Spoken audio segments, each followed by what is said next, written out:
Buenos días, hermanos, que el Señor les bendiga. En realidad el tiempo pasa rapidísimo de una semana a otra. Parece que fue ayer que estuvimos viendo el mensaje pasado, pero bueno, la palabra del Señor dice que a medida que los tiempos se acerquen al fin, los días van a ser acortados. Y creo que eso está pasando.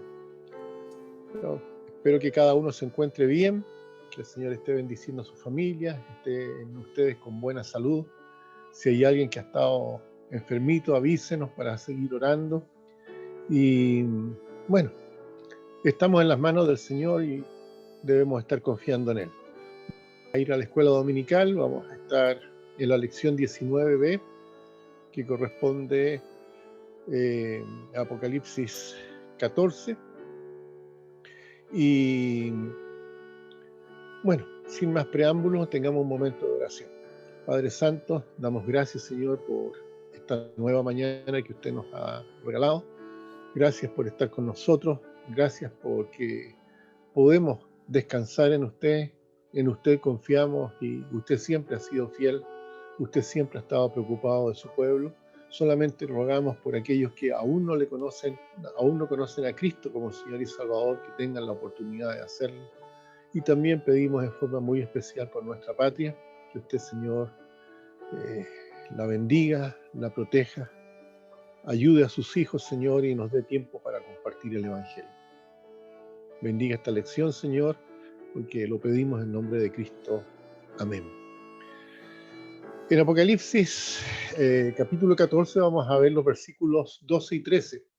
La palabra del Señor dice: aquí está la paciencia de los santos, los que guardan los mandamientos de Dios y la fe de Jesús. Oí una voz desde el cielo que me decía: escribe, bienaventurados de aquí en adelante los muertos que mueren en el Señor. Sí, dice el Espíritu, descansarán de sus trabajos porque sus obras con ello siguen. Esta es una referencia específica a los que van a morir durante el período de la tribulación debido a mantener su fe. Es una gloriosa alternativa la de elegir a Jesucristo. Aquí vemos el eslabón propio que hay entre la fe y las obras. Y quisiera agregar lo siguiente: hasta el momento, por lo menos en Chile, a los cristianos no nos ha tocado sufrir lo que significa la persecución, pero durante ese periodo que es la tribulación, esa persecución va a ser fiera para quienes creen en Cristo. Hoy por hoy estamos viendo los albores de lo que va a ser la manifestación del anticristo. Estamos viviendo ya en el ministerio y el misterio del anticristo.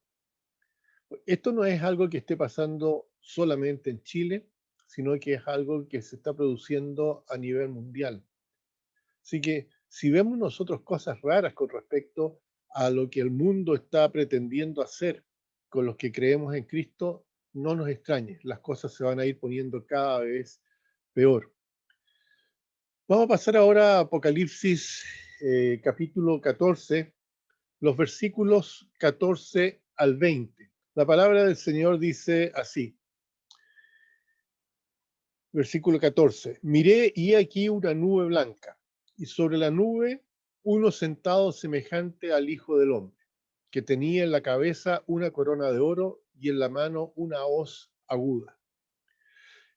Y del templo salió otro ángel, clamando a gran voz al que estaba sentado sobre la nube: mete tu hoz y ciega, porque la hora de cegar ha llegado, pues la mies de la tierra está madura. Y el que estaba sentado sobre la nube metió su hoz en la tierra y la tierra fue cegada. Salió otro ángel del templo, que está en el cielo, teniendo también una hoz aguda. Y salió del altar otro ángel que tenía poder sobre el fuego. Y llamó a gran voz al que tenía la hoz aguda, diciendo: mete tu hoz aguda, vendimia los racimos de la tierra, porque sus uvas están maduras. Y el ángel arrojó su hoz en la tierra y vendimió la viña de la tierra, y echó las uvas en el lagar de la ira de Dios. Y fue pisado el lagar fuera de la ciudad. y del lagar salió sangre hasta los frenos de los caballos, por 1600 estadios. Aquí podemos decir que se hace referencia a dos cosechas. Es un vistazo a los acontecimientos que van a ocurrir justo antes del regreso de Cristo a la tierra. En los versículos 14 al 16 se habla de la siega del trigo. Esto es un símbolo. Si nosotros fuéramos al libro de Mateo, al Evangelio de Mateo en el capítulo 13, los versículos 30 y luego del 39 al 43 podemos leer lo siguiente. Dice, dejad crecer juntamente lo uno y lo otro hasta la siega. Está hablando del trigo y de la cizaña. Y al tiempo de la siega, yo diré a los segadores, recoged primero la cizaña, atadla en manojo para quemarla, pero recoged el trigo en mi granero. Ahí nos vamos a saltar al versículo 39. El enemigo que sembró la cizaña es el diablo. La siega, dice, es el fin del siglo y los segadores son los ángeles. De manera que como se arranca la cizaña y se quema en el fuego, así será en el fin del siglo. Es decir, ¿quiénes van a ser quemados? ¿Quiénes van a ser condenados? Los enemigos. Enviará el Hijo del Hombre a sus ángeles y recogerán de su reino a todos los que sirven de tropiezo y hacen iniquidad. Y los echarán en el horno de fuego, y ahí será el lloro y el crujir de dientes. Entonces los justos, los creyentes, resplandecerán como el sol en el reino de su Padre. El que tiene oídos para oír, oiga. A esto es lo que se refiere, ¿no es cierto?, las dos siegas o las dos cosechas. Este tiempo de cosecha se refiere a los juicios o al juicio final antes de la venida de Cristo a la tierra. Esta parábola explica la primera visión. Jesús no hace, digamos, esta siega por sí mismo. Él no hace la separación por sí mismo, esta separación entre creyentes y no creyentes, sino que supervisa la separación del trigo y la cizaña. Quienes realizan la obra, ¿ya?, de separar son los ángeles y ocurre justo antes de la venida de Cristo a la tierra. El tiempo de la gracia, por lo tanto, ya terminó en ese punto. Los destinos ya están para siempre sellados. No hay más oportunidad en ese punto para los incrédulos. Este va a ser el día más triste de la historia humana. El cuadro aquí representa a una fruta que está madura ya y comienza a secarse. Cristo está tratando entonces con la condición moralmente perdida del mundo. En los versículos 17 al 20, nosotros leemos en estos versículos acerca del juicio a los ejércitos del anticristo. Vemos llegar a su clímax el juicio final. Ya no hay separación por hacer. En este momento, todos los incrédulos, los no creyentes, están destinados a la destrucción. Estamos hablando de la gente que no fue arrebatada al comienzo de la tribulación. Estamos hablando de la gente que siguió durante el periodo de la tribulación, tanto los primeros 3 años y medio y los segundos 3 años y medio, que no quisieron aceptar la predicación de los 144.000, que no quisieron arrepentirse, que se rebelaron constantemente contra Dios. Ellos ya no van a tener vuelta. Esto señala la gravedad de este juicio. Este juicio se cumple literalmente en el capítulo 19 de Apocalipsis, versículo 15. Y obviamente es un cuadro de ese juicio final durante la segunda venida de Cristo a la tierra. Si nosotros leemos en el libro de Zacarías, en el Antiguo Testamento, capítulo 14, versículos 2 y 3, encontramos lo siguiente. Dice, porque yo reuniré a todas las naciones para combatir contra Jerusalén, y la ciudad será tomada, y serán saqueadas las casas y violadas las mujeres, y la mitad de la ciudad irá en cautiverio, mas el resto del pueblo no será cortado de la ciudad. Después saldrá Jehová y peleará con aquellas naciones, como peleó en el día de la batalla. Aquí se nos dice que los creyentes estarán protegidos de este último holocausto, de manera que pasarán directamente al reino de Dios y poblarán el nuevo mundo. En Apocalipsis 19, versículo 17 al 19, y también el versículo 21, podemos comparar o leer lo siguiente.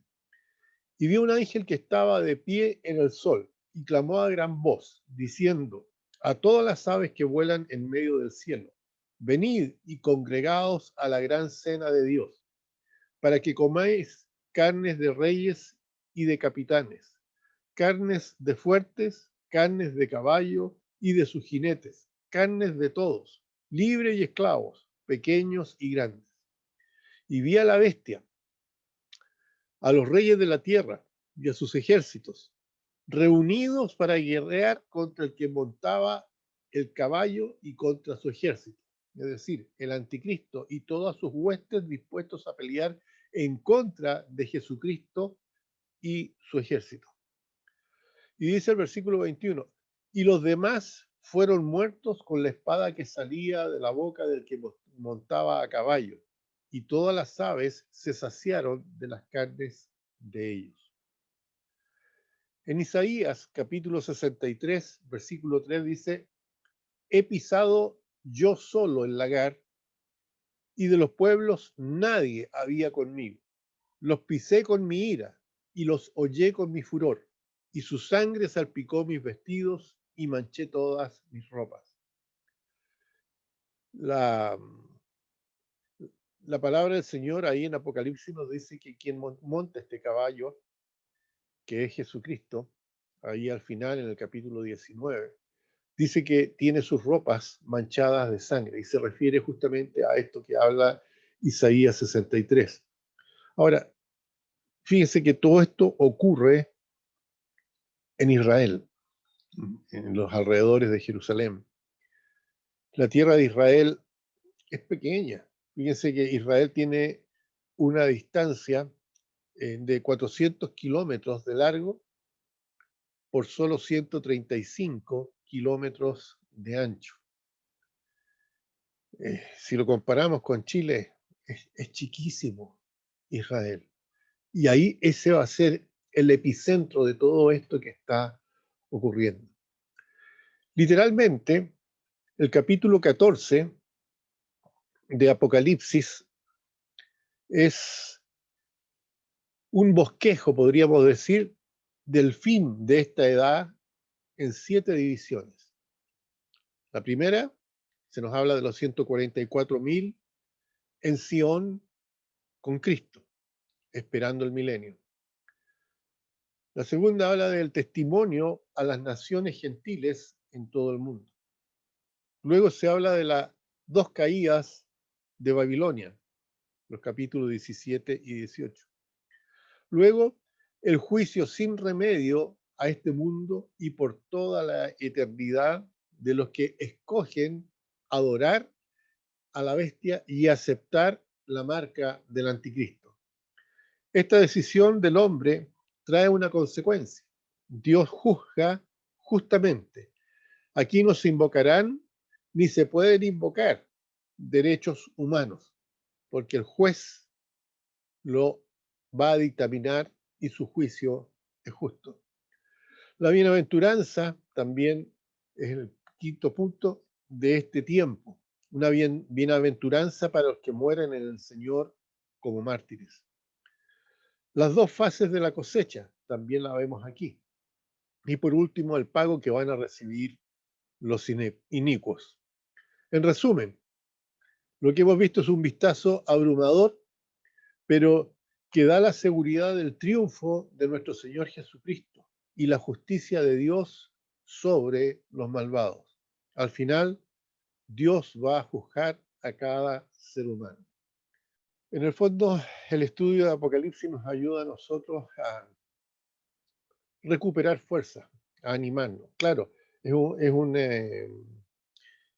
es una visión terrible la que nos presenta Apocalipsis, pero dentro de todo este horror se nos da a nosotros el ánimo de saber que no importa lo que pase, quienes han obrado mal van a recibir el justo juicio.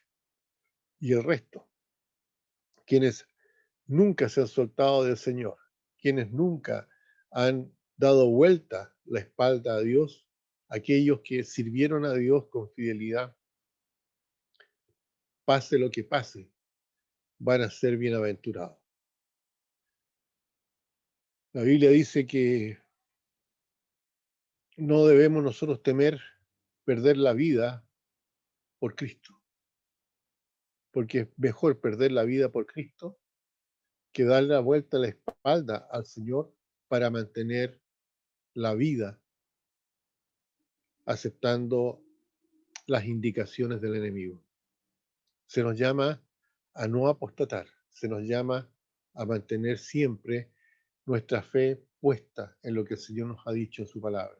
Sí que Apocalipsis debe ser un mensaje de ánimo para cada uno de nosotros cuando vemos cosas como las que están pasando en el mundo y en nuestro país en la actualidad. Así que no se olviden, si tienen alguna consulta que hacer, envíen esa consulta al WhatsApp de la iglesia. Tuve algunos problemas hace unas semanas con el WhatsApp, pero ya está eso solucionado. Así que el Señor les bendiga y vamos a terminar con un momento de oración. Padre Santo, damos gracias, Señor, por todo lo que usted representa, por todo lo que usted es para quienes creemos en Jesucristo como nuestro Señor. Pedimos que usted nos dé la oportunidad para seguir compartiendo el mensaje de salvación, que nos dé la oportunidad, Señor, para mostrar al mundo quién es Jesucristo y mostrar al mundo quién es este Dios todopoderoso. Porque en nombre de Cristo lo pedimos. Amén. Que el Señor les bendiga.